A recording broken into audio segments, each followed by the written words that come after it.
This is my match video for the IDPA match held at the Arvada Rifle and Pistol Club, June 23rd, 2019. I am using my Beretta 92 with G model decocker and D hammer spring in stock service pistol division.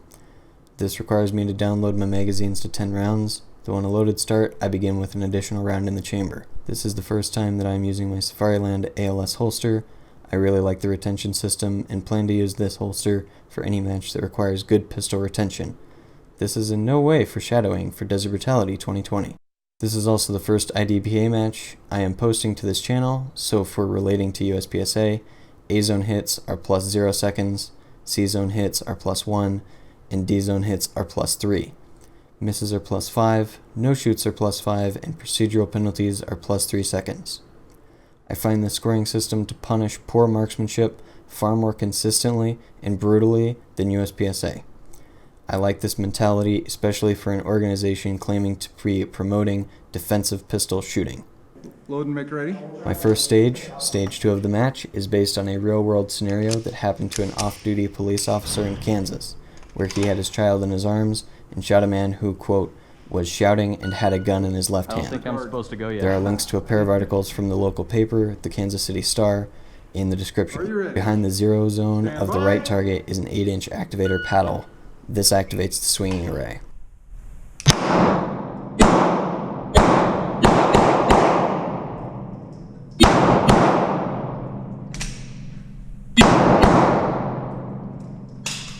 If finished, unload and show clear.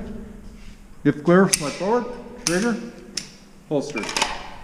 The range is clear. I shot this stage in 12.59 seconds, had 2 seconds of penalties, 1 on each swinger, and came 12th, being in the group of people who shot with a third swing rather than just 1 or 2.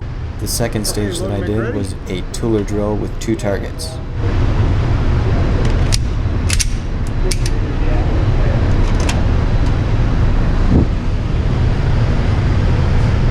Are you ready? Stand by. So he was slow on the thing. It didn't move when you hit the beat. Just go ahead and we'll reset.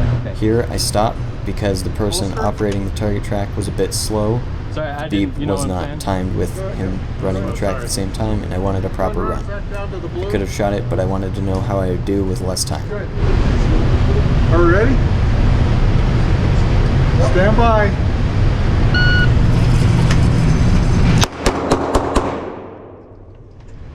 Finished. Unload and show clear. Slide forward. Trigger. Holster. Turns out that I did fairly well and shot the stage in 3.22 seconds.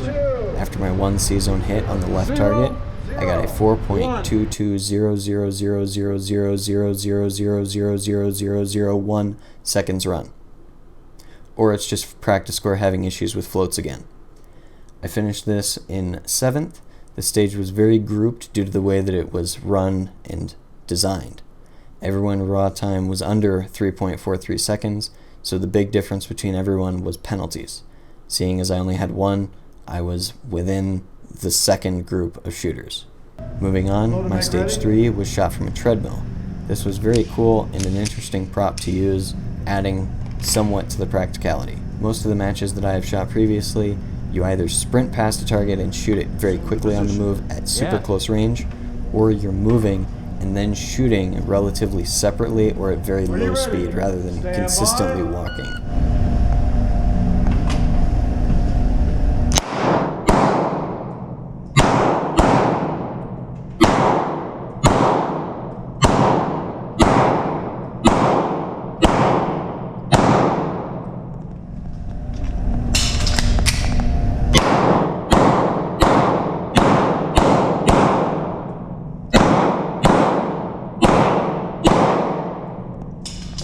Muzzle.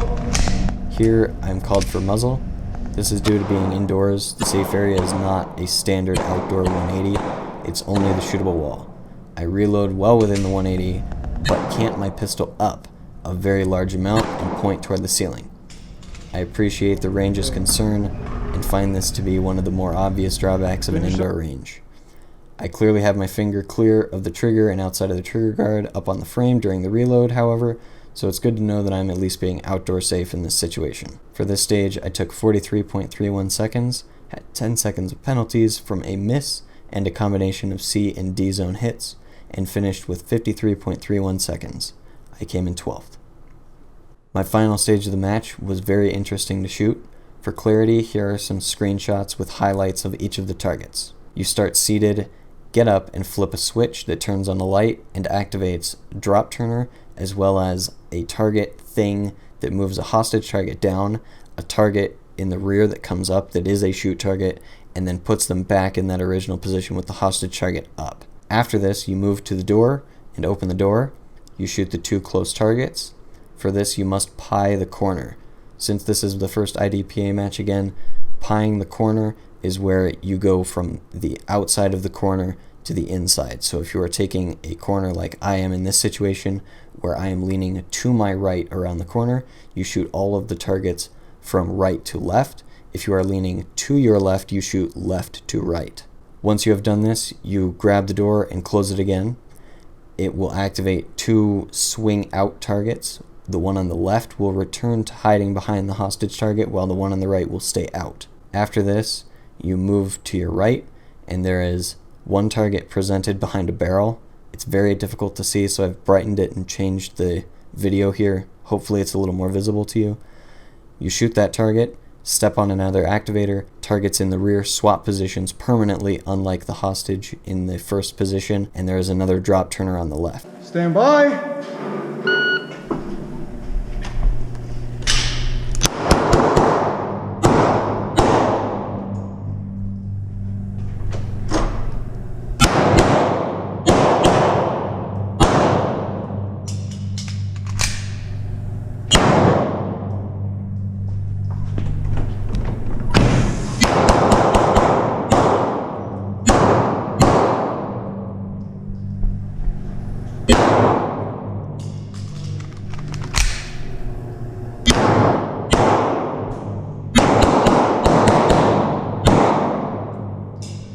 Finish. Lights. Slide forward. Trigger. Holster. My biggest failure this stage is shooting too many times at the first drop turner. This caused me to be late to the other target in the area, and I only fired once, hitting the no-shoot rather than the actual target. Live and learn.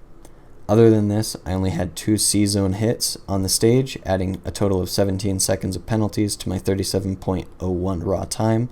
This gave me a total of 54.1 and put me in 8th. Overall, for my first IDPA match, I took 96 seconds, had 30 seconds of penalties, and a final score of 126.13.